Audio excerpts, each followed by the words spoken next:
From the rolling fields in the south to the boreal forests in the north, Saskatchewan's food bounty overflows. As an author and journalist, I've spent the last decade tasting the best the province has to offer and telling stories to help us reconnect with our food. I'll take you on a field-to-plate journey to discover our finest ingredients and the people behind it all. Because this isn't just my story, it's Saskatchewan's.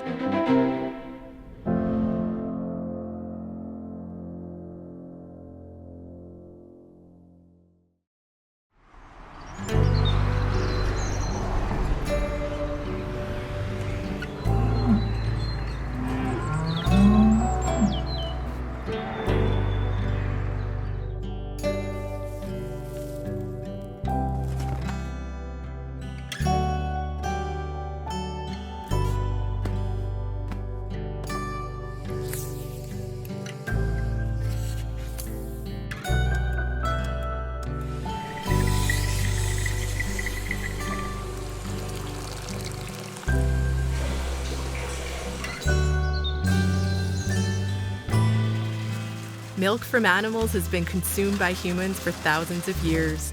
The nutrition benefits are numerous, and milk's fat and sugar content makes it a key ingredient in savory and sweet dishes. Dairy cows produce over 80% of the world's milk. In Saskatchewan, there are over 160 dairy farms, and the province's first creamery is just outside Martinsville. It's always been part of my life, dairy. I love milking cows and I love taking care of cows, so I really haven't done anything else. We basically produce the milk in the barn and we transfer the raw milk to the creamery where it gets pasteurized, and then we cool it down, and from there the dispenser basically gets hooked up to these mini tanks with the pasteurized milk, and then people can basically get their own milk. And then the other thing that we do is we separate milk and we make cheese, and all those byproducts, the skim milk and the whey, goes to our pigs. We have pigs in the backyard. They're happy pigs because they get a lot of goodies.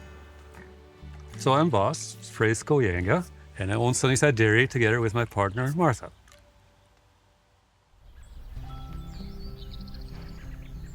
I grew up in the Netherlands in a small village. The way it is in Holland, there's dairy farms, houses, it's all kind of intertwined. My parents didn't have a dairy farm, but the neighbors did, so I was always hanging out at the neighbors. When I was real small, I would just follow the farmer around and I'd copy what he was doing. And so I think that kind of almost instilled that whole lifestyle in me. And that's one of the reasons I came to Canada, is to see if I could make that dream become reality. Looks like a few calves out here. Yes, there's 4, and they're waiting for a treat. They look excited. Yes, I think they are. They're a little impatient looking. So we're just gonna give them a little bit of supplement and just pour it in, and they'll just take care of it. Well, this is a little supplement they're getting twice a day. It's gonna help them develop into nice, well-grown out animals. They're gonna hopefully grow into replacement cows for my herd, and the steers end up in the freezer in the store. So yeah, now the secret is out, I guess. So the work is pretty much 24/7 all the time around here, isn't it? Well, it's fairly steady, yes. Yeah. It's every day, pretty much, that's for sure. Part of the lifestyle. Yeah, let's give these guys their treat. They've been waiting for a little bit. Hi, ladies. These are about 15 months old, these 2 heifers. And then this heifer, number 175, is about 2 years, and she's due to calve any day now. So we're gonna have to keep a real close eye on her. When she starts calving, we're gonna bring her in the barn. Yeah, she looks big. Yeah, she's huge. In order to produce milk, the cow has to have a baby and lactate. But if you overfeed baby cows, they get sick. So there's only a small portion of the overall volume that the cows produce that you can feed to your calves. And everything else we use for processing. So you got cows that are ready to calve, heifers here, babies over here, lots of value-added opportunities. It's really great, Buzz. Yeah, that's the idea. For us, I think it was a challenge to even get to this point where we can process on farm. The regulations that were in place at the time just didn't allow for this to happen. So we've worked with Sask Milk and with the health region, and I guess people came to the conclusion, yeah, there is a need for this. And so luckily the pasteurization regulations were overhauled. being this close to a busy highway and allowed us to do what we're doing. And so Martha's brainwaves about diversifying and starting to sell some of our produce, and it just kept evolving from there, and we just never packed her in, I guess.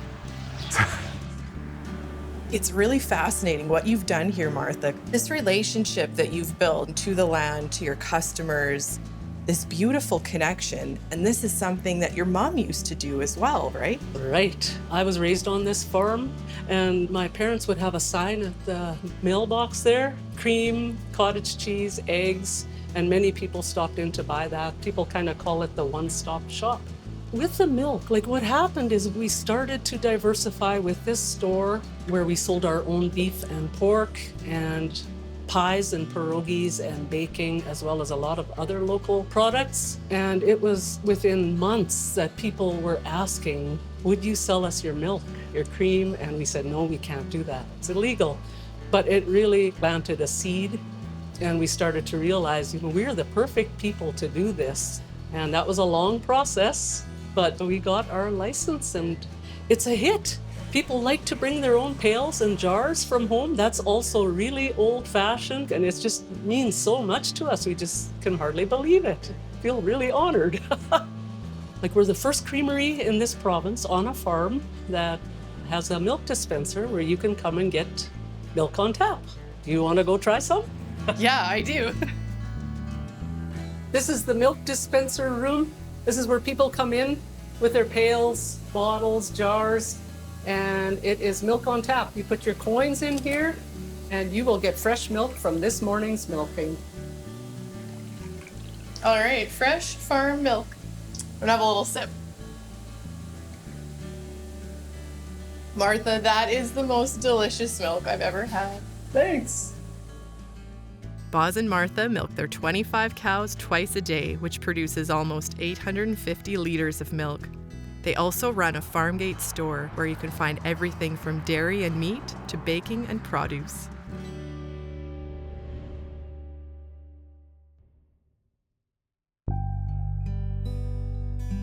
I would say my connection with food began with my mom. She grew up on a reserve in Manitoba, and she really prided herself in making a few things from scratch. And those were things that I really cherished and loved as a child. It just felt so good and comforting to eat those things. So getting back to these foods is more important than just food. It's about getting back to each other as well and back to our traditions. Nadine and her partner Michael own the Wandering Market in Moose Jaw, where they sell local goods like produce, meat, and of course dairy throughout the province. My goal with the Wandering Market is to provide a sustainable outlet for producers to be able to bring their products and market it and tell those stories, because it's such a huge part. If you can't sell your product, then you can't continue making their product. So that's where we come in. Each time I come to Moose Jaw, this is my first stops. I just adore this market. All the food from different producers all over the province, and we've got this wall of eggs behind us. Yeah, we have eggs from over 20 different local producers. And right now we are in the garden produce abundance. For a long time, we had meats, honey, eggs, produce, grains, but the one thing that we were missing was dairy. We would have a lot of people coming in saying, do you have milk? Do you have cheese? Do you have cheese curds? These type of things. So when we started getting dairy, it was a really big moment. It was like a completion of the market. What you're doing at the Wandering Market is so unique because you're collaborating with producers and other businesses and getting these products all throughout Saskatchewan. And I really feel like this type of system is what's going to build a thriving local food chain for this province. Yeah, it's really great that everybody can have access to it in different areas. And we do deliver to small places along the way as well, which is nice. We're just really trying to understand that every product is somebody's passion. As soon as I heard that somebody was making raw cheese and was like, that's huge, I need to find this guy. And discovered that, well, he's the first person making raw cheese in Saskatchewan. That's really impressive to me because it's trailblazing too, right? It's setting the way for our future food system. I first started making cheese after going to Switzerland for a friend's wedding a few years ago and seeing some really neat artisan cheesemakers there. And I came home and started making cheese at home. I gotta be one of the only cheesemakers in Canada that's doing everything by hand and aging my wheels on spruce boards. And there's something really satisfying about making something with your hands and something really tangible, seeing it through. Even though it's very labor intensive, it's definitely the happiest I've been working. I'm Kevin Petty. I'm the cheesemaker at Saskatoon Spruce here in Osler, Saskatchewan. It is a bit of a unique story because most of what I know about cheesemaking I learned from a monk south of Brandon, Manitoba. I phoned Brother Albrecht up and I asked him if I could come learn from him how to make cheese, and he said, sure, come on down. He was pumped to see people wanting to carry on the tradition. I spent a lot of time with him, asking him questions, writing down temperatures. Me seeing him and his process made me think, okay, I can do this. You don't need much equipment. You need a vat and a table and a cheese press, and that's about it. So I make one kind of cheese, the original Caerphilly style. So that's a Saskatchewan take on the Welsh take on a British cheddar. And then I also have an applewood smoked version. It's very simple. It's just raw milk.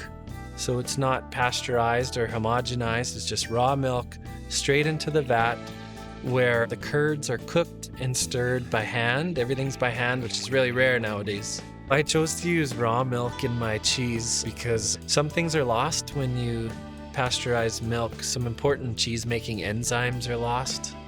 So I wanted to make sure that my cheese had that sharpness. And at the end of the day, its flavor is the main reason that I do it. Raw milk in Canada can be used in hard-aged cheeses as long as it's aged at least 60 days.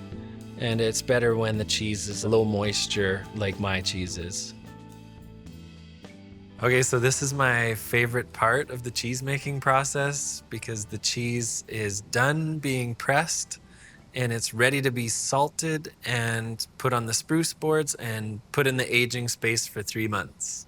And this looks like a bit coarser salt. Yeah, this is a special salt that comes from Italy, and it's the perfect size as it doesn't absorb into the cheese wheels too fast or too slow. It does it just right and evenly for every wheel that's rolled in here. We kind of want to capture the cheese in this perfect stage where the pH is just right, and we want to slow down that culture that we added earlier so that not all the lactose is converted to lactic acid too soon. Are you keeping an eye on it during the aging process too? Yeah, so this is the whole art of aging cheese is very important. I come out every day and I flip these wheels and I make sure that it's not drying out too fast. So no holidays for you if you got to take care of your cheese every day. It's kind of monk's work. Yeah. Yeah. That's part of the artisanal nature of the cheese. It's a feel and experience. It's not like this set recipe book every time. Yeah, you just have to kind of trust your senses after doing it enough times and trying to find that sweet spot. Is this too much salt? This is all right? No, you're perfect. Feels like a lot. Okay. So now that we're done salting the wheels, we'll move them over to the aging cooler. Making cheese by hand using techniques from the 18th century may seem like a step backwards. It's anything but.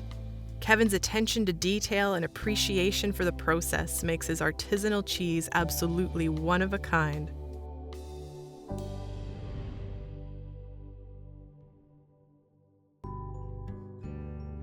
My mom used to make banana ice cream.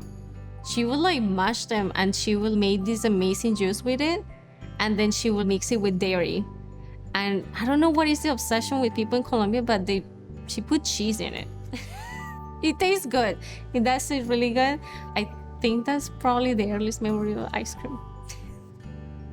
You don't realize that, but you spend so much time with your family doing all these things and they become memories, right? So it's very important. I am Daniela Mintenko. I am the owner of Dandy's Artisan Ice Cream and Lux Artisan Chocolates in Regina, Saskatchewan. Everyone loves ice cream. It's sweet, creamy, and cold. Whether enjoyed in a cup, on a spoon, or in a cone, it's the perfect summertime treat or end to a meal. At Dandy's, their unique flavors and handmade production are well known, but it's the taste that keeps bringing people through the doors. I grew up in Colombia until I was 13 years old, and then I moved to the United States as a political asylum refugee. When we moved to Regina, I just saw the potential. We have such an amazing community. The city has everything that you need. It was the perfect place to start a business, and the idea of dandies, I mean, it was a little bit scary for me, but I mean, I was very confident that people would really like this. So dairy is so important for us, like making our ice creams. Just the high fat content, the sugars is just like make it such a perfect ingredient to, make such a high quality product. So it's very high in fat from cream and milk specifically. We emulsify things very well in order to have all the particles, like all the fat content and the water together and, emulsify completely. There's so many ways that you can use dairy to give you like different profiles. I do sometimes I burn milk a little bit, so it gives it like a better taste. For me, ingredients are extremely important. If we make a cookies and cream, we made the cookies from scratch. We make all the filling from scratch. Every single time, it tastes better than what it usually tastes in the grocery store. In 2021, Daniela introduced a line of handcrafted gourmet bonbons under the label Luxe Artisan Chocolates. There's something about chocolate I think is the perfect complement for ice cream. And then to be able to highlight the chocolates in the fall, where there's so many like holidays happening and people kind of just care more about giving to others. And I feel like in a chocolate form, it's like the best. Well, today we're gonna be making a ganache. What is a ganache? So basically it's like an emulsion where you put like purees and fats and together, and it's like flavor butter. Right here we have a Saskatchewan berry puree that we make from scratch. And this is to go in the middle of your chocolates. Exactly. So this is what is filling the bonbons, basically. And we had different kinds of sugars that help to preserve our ganaches. The different sugars that we use, they had different amounts of sweetness. So that kind of helps to balance the recipe as well. Woo, look at all that butter. I know. This is That's awesome. what makes it so special. And then we add like cream to it. So many different kinds of fat basically in this, so because the chocolate has as well. So then we just mix all that chocolate. Then basically all we had to do is mix. The chocolates that we're making here from scratch, they kind of highlight more fruits. The reason why I like it that way is because I find like white milk and dark chocolate has a very similar profile. If you get to taste one of the bars that we make, it's like an explosion of flavor. And the way that we highlight dairy in our chocolates is basically with the butter and the cream. Essential, because you want a lot of fat in it to balance your ganache, which is what is inside of your bonbons. It's an amazing process. So right now, we're gonna paint our molds. So this is like colored cocoa butter. We approximately paint like 30 to 50 molds of this, which brings to 700, like 1,000 bonbons. It's a lot of bonbons. Yeah.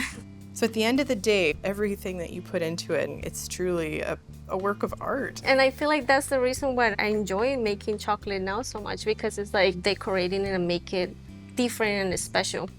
Once that is set, then you cover with chocolate and then you create a shell. This is a ganache that is tempered to the perfect temperature. So I like a ganache to be a little bit more runny, so it creates a flat surface and it makes it easier for me to close them with like a layer of chocolate basically. So right here we have our finished bonbons. They have all the ganache inside and they have a final layer of chocolate. So basically we're just gonna knock them off. Yeah, and then we can do like a half cut where we can see how the actually ganache looks like inside. So basically you can see the shell and the thin bottom, and that's just the ganache inside. It's beautiful. Yeah. Would you like to try it? Yes, please. I'll give you this one. Thank you. It's delicious. Thank you. The fact that we make everything from scratch, we can control how the end result will be. We just take a lot of pride on like making things. I feel like that's what gives jobs to our employees, and like that's why we have a solid team, and just the fact that we can create different things every month and the flexibility. I mean, you can do so many things with milk. Like a dairy ice cream is just, you can't beat that, I'm sorry. Milk, cream, and butter all enhance and build flavor in Dandy's mouth-watering creations. Whether it's ice cream like strawberry honeycomb or bonbons like milk chocolate passion fruit, what you taste is always impressive.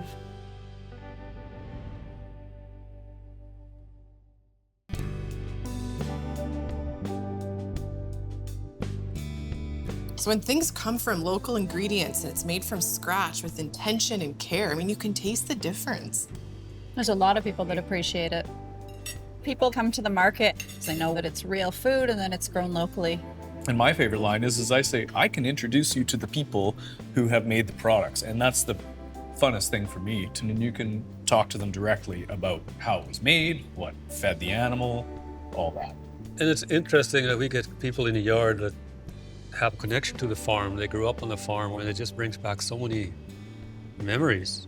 You know, even the flavor of the food or the flavor of the milk. Man, I haven't tasted this for 40 years. Well, and you two paved the way for people to be able to go to the farm and have that on-farm experience and buy milk right from a dispenser. Yeah. From our cows, yeah, which they can see if Yeah. they want to. When somebody buys your cheese from the market, they're supporting your family and your children. So this is a really important thing to think about in our food buying choices too, right? Because growing food is really hard work. So it's kind of the way that used to be, the way your parents used to, and other families on the prairies used to feed their families. And now we're all feeding a large family, and that family is Saskatchewan. This is like super special for me. My sister-in-law actually gave me this cheese with the apple wood from Saskatoon spruce. There is something special about it because for me it's like flavor from the summer, a smokiness and a little bit of Saskatoon berry jam. I want to bring things that make people happy, but also bring things that are different. Yeah, no kidding. That they didn't think it would come together, right? I would have never have thought to put my cheese in ice cream, and it's amazing. It's so, and especially my smoked cheese, but it works so well. It tastes like summer sitting out by a campfire or something. You've got really all the dairy you could ever need. You've got your ice cream, your cheese, your milk. It's perfect.